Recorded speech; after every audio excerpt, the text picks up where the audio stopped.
Hey everybody, this is Jim at FreeChartVideos.com using time-honored techniques to understand modern markets. It's a Saturday afternoon, and we're going to look at what happened yesterday, Friday the 11th of February, see what happened in the S&P 500. I do the S&P 500 because that is probably the best overall cross-section of U.S. stocks that helps us gauge market direction, strength, health, you name it.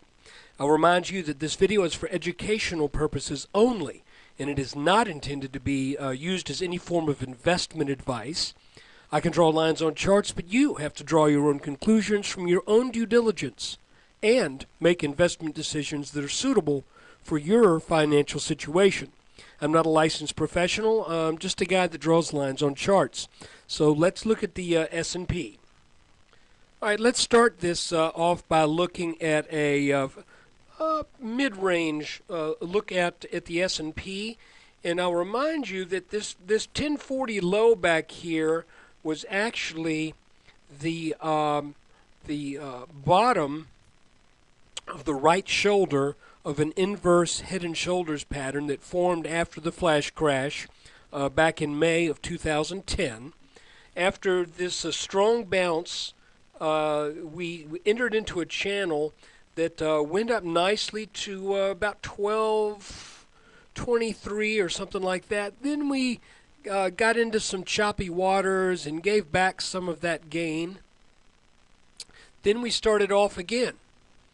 After this small sideways to slightly down consolidation, we took off, and I mentioned when we made this breakout back here that this blue line that I've just highlighted, that we would likely not ever again get over that line. And the reason is that line goes up at a nice steep ascent, and the fact that we broke it, whereas it used to serve as support, now that it's broken, it would serve as resistance. And I want to show you how many times. 1, 2, 3, 4, 5, 6, 7, 8 times as support. Then it broke, and call this 1, 2, 3, 4, 5, 6. Roughly 6 times it was solidly tested, and it would not allow the S&P to get back over that line. And it is not going to, I don't think it's not going to get over that line. I would be really surprised if it did, and clearly pleasantly surprised, but I don't think it's going to, and I don't think it needs to. So anyway, we came up and we kind of started staying in a channel that now appears to be defined by the bottom of the inverse head and shoulders right shoulder, the dip that that took place in December. Excuse me, not December. I'm reading these dates kind of wrong. November. Then we've stayed in the channel from this line and this line all year long. We had a nice bounce here in late January, and then things started to take off again and look very strong again. So now you see this little light green area? That is the area that is the projection minimum target from the inverse head and shoulders that the S&P formed right here back in very late 2008 through half of 2009, with that pattern breaking out in middle of July, middle to late July. Once that broke out, I made that measurement from the depth of the head of this inverse head and shoulders. There's the left shoulder, head, right shoulder. You make that measurement and you take it across there, and you end up at 1340 to 1350. And guys, it looks to me like this market is just, it looks like it's just saying, I'm going there, and you can't stop me. You know, we had the Egypt thing happen, and that looked like it was going to throw the markets into a tizzy, but they just recovered and said, give us a couple days off here. Late January and February 1, we're just right back to business. Now let me show you something though that's kind of interesting. I've got this little gray channel here that really is kind of weird because it's kind of in betweenish. You have 1, 2, 3, 4, 5 tags on the top line. You've got 1, 2, then it broke, then it came back and tagged again on the bottom line. But I think what has happened here, and I want you to think in terms of Newtonian physics just for a second. And what I want you to think of is this: if Newton said basically for every action there is an opposite and equal reaction. So if you're in a boat in the middle of a lake and you have a cinder block and you throw the cinder block overboard, the boat's not going to stay put.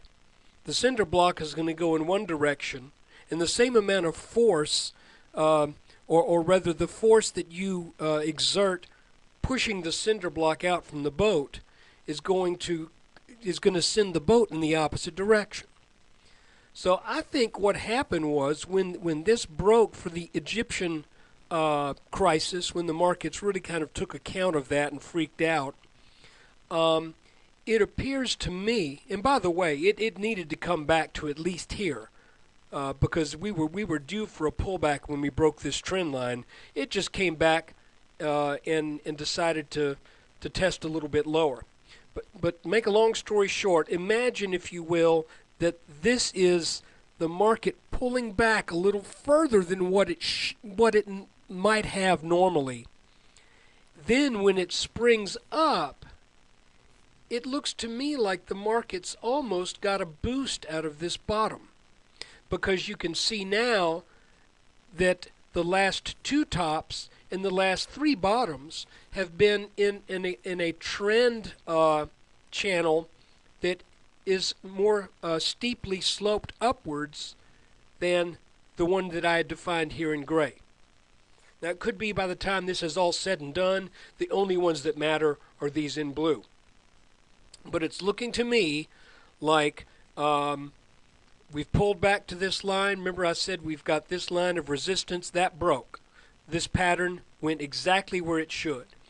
This line of resistance that broke. It pulled back, and then it started heading back up near the end of the day on Friday the 11th. Now, just to my eye, I would expect us to go up and tag the top of this line. I don't know exactly when, but I would expect that to happen, and I would expect that we're going to make that 1340, 1350 mark. Now the question becomes, if we make that, do we break that? Or does that break us? In other words, is that the end of this run? Well, I think when we hit this blue line, and let me move that to make it a little bit more accurate. When I scale in and out, things move around a little bit. For example, that really should be there. Excuse me. So, if we get into this green area and we tag this blue line, I would expect that to turn things back. So if we do that, I'm now back in one of the 3x long funds, and if we get up there, I think if that chart tells me the same thing that the S&P is, and that is, by the way, the semiconductor index. I've just got a thing for it. I don't know what it is. Should have been in TNA, but instead I'm in SOXL right now. Maybe TNA on a pullback if we get back down to here. But anyway, make a long story short, if the S&P tags this blue line, I'm thinking we are due for some kind of corrective move. And I would then be looking very, very closely at this bottom line on any tag on this line to see if that's going to hold. Now you remember when it's held before, we've gotten a little bottom pattern that has given us a clue.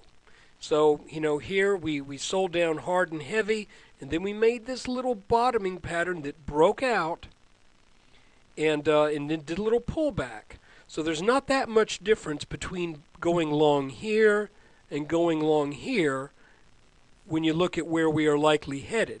So I'm thinking I would play that same scenario again if we tag this top line, lighten up, and then if we come down to the blue line, look for signs of a hesitation and some type of small bottoming pattern to present itself on the 5 and 10 minute chart. That is the S&P. So look, I hope you guys had a great week in the market, and I hope that this chart keeps on working. It's been working pretty much like a charm ever since I started posting back in October, right after we got over this neckline.